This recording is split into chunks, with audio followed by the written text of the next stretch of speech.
Welcome back, everyone. Hope you're all excited about your final studying, and so glad to have you here with me. We're going over some really fun math problems, and we're going to look at some intercepts. And here's a nice rational expression for you. And the first question is, what are the x and y intercepts?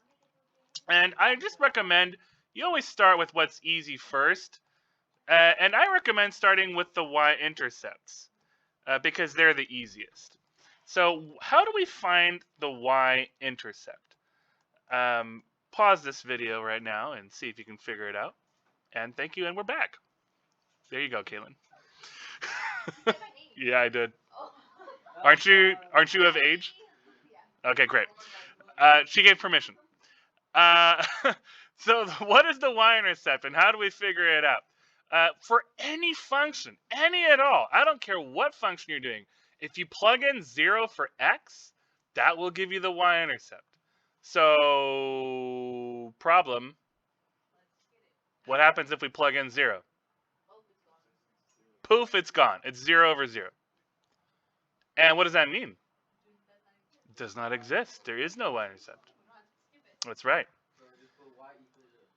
Y-intercept, none. Yeah. Okay. Now, if we actually canceled this,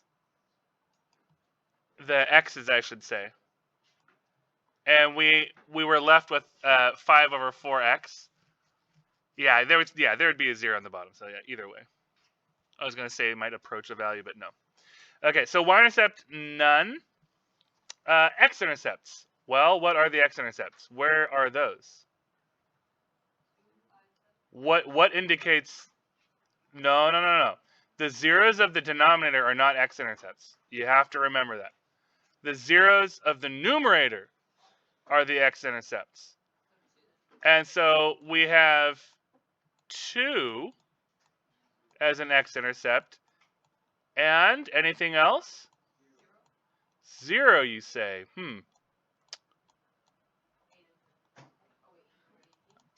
What is wrong with having 0 as the x-intercept? It seems, didn't I just say that the x-intercepts are the zeros of the numerator? Why am I hesitating? Because I'm very careful. I'm just, irrationally careful. No, guys, think about it. What happens if you plug in 0? How can that be an x-intercept? What's the value at 0? What happens if I plug in 0? What do I get? What did we just say about 0? You get nothing. You get not nothing, you get does not exist. Okay, so that's it. There's only one x-intercept. A really weird question to ask about intercepts when there's like only one x-intercept. But yeah, that's what they went with. So those other values will give us some vertical asymptotes. But they didn't ask about it, so if they don't ask about it, I don't care. Yeah, I know. Oh, well. Yes, questions? Why can't you put x plus 5 and x minus 7 as? I already told you that the zeros of the denominator do not indicate x-intercepts. They indicate vertical asymptotes. Write that down. Yes, please add that. Because the zeros of the denominator, by definition, cannot be part of the function. Because they're zeros of a denominator. That means you're dividing by 0.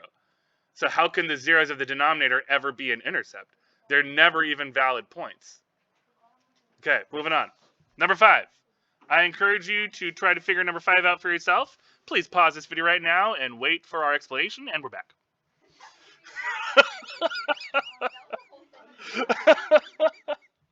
Find any holes in all asymptotes of f of x equals x squared minus 6. Now we're talking. Now this looks like fun to me.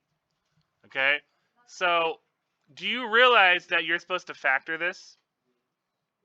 You better realize that.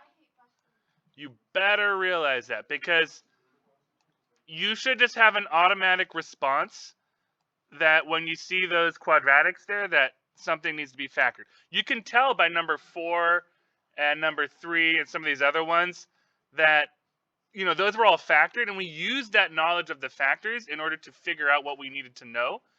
And so in this case, they don't give it to us in factored form, so we have to make it be in factored form. So this will be x plus 4 times x minus 3. And on top, we have x times x minus 3. Okay, now do you see where it is? Maybe you want to pause the video again and figure it out. And we're back. Yes, question. What do you mean? Why is it x plus 4 times x minus 3? How did I figure that out? All right. X box. Okay, so minus 12 plus 1 down here. This is my B. This is my AC. That's how I got those numbers. Okay. Then I ask myself, what numbers multiply to 12? I get 1 and 12, 2 and 6, 3 and 4, and I'm looking for one that gives me a difference of 1, which has to be 3 and 4. Then I ask myself, hey, what are the signs? Because they multiply to negative 12, but add up to 1. So one of these has to get a negative. How could I make these add up to positive 1? Well, that means that the smaller number has to get the negative, so that when they add up, you get a positive result. That's how I figured out x plus 4 times x minus 3. I just took it as required knowledge. Yes, another question. So, excellent question. So, in the numerator, you'll notice that there's no c value, right? There's not a third term there.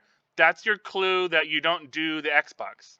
You don't need to do the x box for that one, because if you just factor out an x, you're already set. And so that's all I had to do. I just factored out the x, and I was happy and good. So that's how I factored. Okay, now, finally, after all those questions have been answered, now, what are the holes and what are the asymptotes?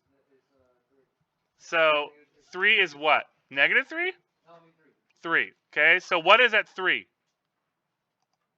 What are you saying? You said something about 3. What is at 3? That's a hole. Good.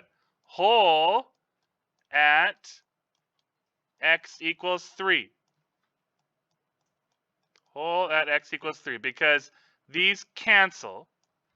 And because they cancel, we still keep the 0. Like, still a D and E at that point. But it's a hole. It's not an asymptote. Then I'm left with x over x plus 4. What does that tell me? Asymptote at... Let's actually type this. It's just easier for me. So you said asymptote at negative 4. But what kind of asymptote? Vertical or horizontal?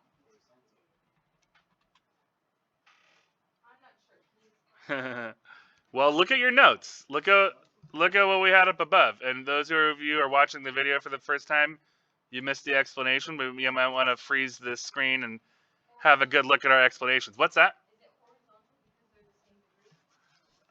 It is horizontal because they're the same degree, yes. So right here, when numerator and denominator have exactly the same degree. And what is the horizontal asymptote? Next line. Y equals the quotient of the leading terms, and the example's in red. So if we go back down, horizontal at negative 4, what's the quotient of the leading terms here? I'm sorry, I got ahead of myself. I was actually trying to explain vertical asymptotes, and then the horizontal asymptote. The vertical asymptote is at negative 4, because that's the 0 of the denominator, and the horizontal asymptote is y equals 1. Horizontal asymptote. And why is it y equals 1? And by the way, in case you're not clear, this is x equals 4, negative 4. And this one's x equals 1. So it's negative 4 because that's the 0. I'll actually write that. Because it's the 0 of the denominator.